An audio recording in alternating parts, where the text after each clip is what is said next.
है ना, ये भी इसमें शामिल है।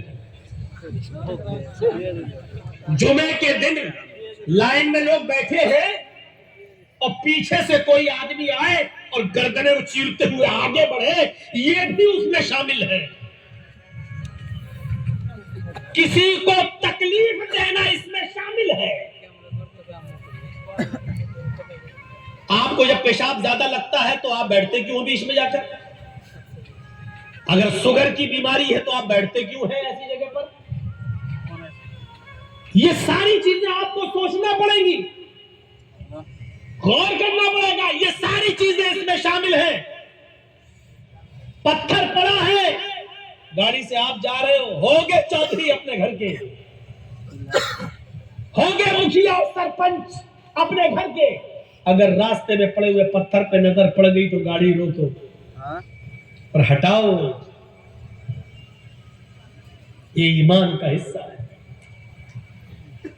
और एक बात याद रखिएगा, पूरी जिम्मेदारी के साथ कह रहा हूं इस बात को, रास्ते से तकलीफ दे चीज को हटाना, कांटा हटाना, पत्थर हटाना, केले का छिलका हटा देना, गंदगी हटा देना, जिस तरह ये ईमान का हिस्सा है और सवाब का काम है, उसी तरीके से रास्ते में केले का छिलका फेंकना, रास्ते में कांटा डालना, रास्ते में कूड़ा फेंकना, रास्ते में तकलीफ दे चीज को फेंकना, ये उसी तरीके से गुनाह का हिस्सा है। और हम ऐसा करने वाला गुनाहगार भी होगा। अगर हटाना सवाब है तो ऐसा करने वाला गुनाहगार भी है। कूड़ा उड़ाया, ले घर के बाहर फेंक दिया, सरकारी जमीन है ठीक है, लेकिन गुजरता कौन है उसके ऊपर से? गुजरता कौन है उसके ऊपर से?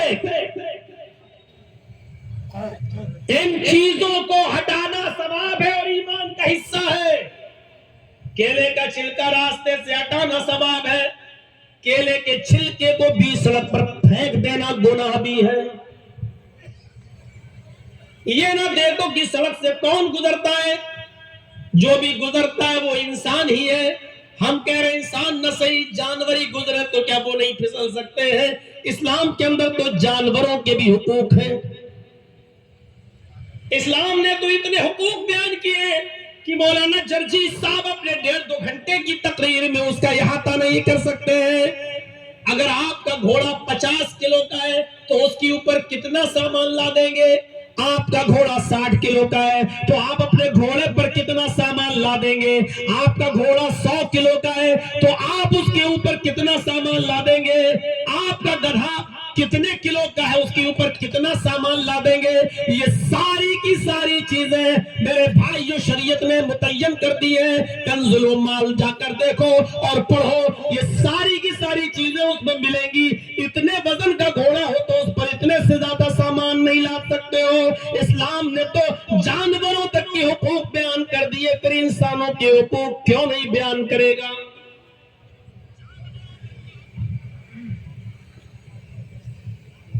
ये भी इमाततुल अज़ा में आता है कि लोग पीछे खड़े हों और तुम सामने खड़े होकर अपने अपने मोबाइल खोलकर तकरीर की वीडियो बनाने लगो और पीछे वालों को सुनने न दो। मेरे भाइयों, ये भी तकलीफ देना है लोगों को।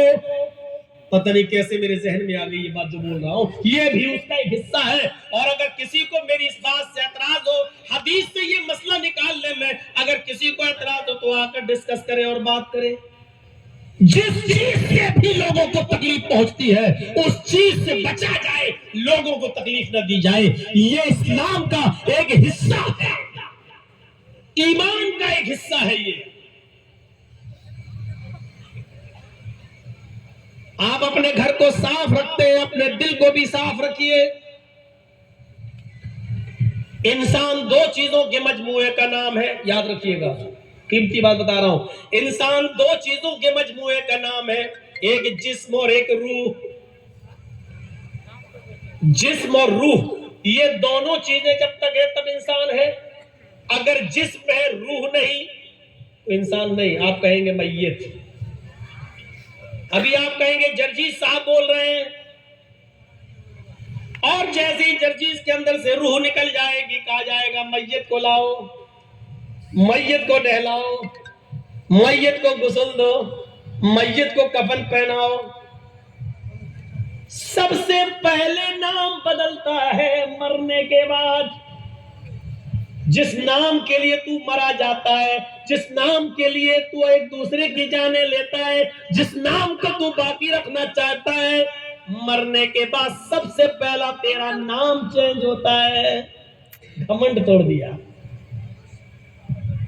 आज हो जर्जी साहब, कल मरोगे तो कहोगे मैयत को लाओ, ए मौलाना साहब आइए मैयत का जनाजा पढ़ा दीजिए। कोई नहीं कहेगा जर्जी साहब को गुस्ल दे दो, कोई नहीं कहेगा जर्जी साहब को कफन पहना दो, कोई नहीं कहेगा जर्जी साहब का जनाजा पढ़ा दो। लोग कहेंगे मैयत को लाओ, मैयत को कफनाओ, मैयत को नहलाओ, मैयत को गुस्ल दो, मैयत को जनाजा पढ़ाओ। और जब कब्र में उतारा जाएगा तो कहा जाएगा मैयत को कब्र में उतारो। सबसे पहले नाम ही मिट गया जिस नाम के लिए तू एक दूसरे को मिटाता था।